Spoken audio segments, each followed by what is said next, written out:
You will be sleeping in our guest room upstairs for the night. Before you go to bed, make sure that you leave a plate outside your bedroom door with a piece of raw steak on it. You can find the raw steak in our refrigerator. And leave a glass of milk next to the plate as well. And that's about it. Final rule: don't eat meat after 8 o'clock. They might see it as a threat and will most likely attack you. P.S. Throughout the night you might hear a dog whimpering from somewhere off inside the house. We don't have a dog, so don't go looking for it. I hadn't realized what I had gotten myself into. Right as I had finished reading the rules, it was 8:31, and the growling noises just started. It sounded like they were coming from every room in the effing house. My hands were shaking as I reread the instructions, the realization of what I was dealing with sinking in. I was trapped in a house with something that was far from normal. The growling noises were getting louder and seemed to be coming from every room. I forced myself to calm down, taking deep breaths.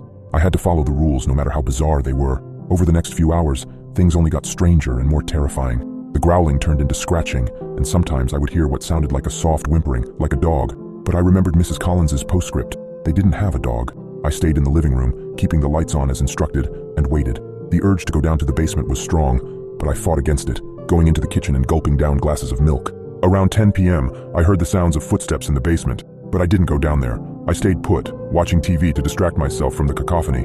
It was during one of these distractions that I noticed a different piece of paper on the coffee table, a sheet that had been tucked away under a magazine. It was a diet plan for Samantha, written in Mrs. Collins's neat handwriting. My heart skipped a beat as I read through it. It was a weekly meal plan, but it wasn't the usual fare you'd feed a 7-year-old.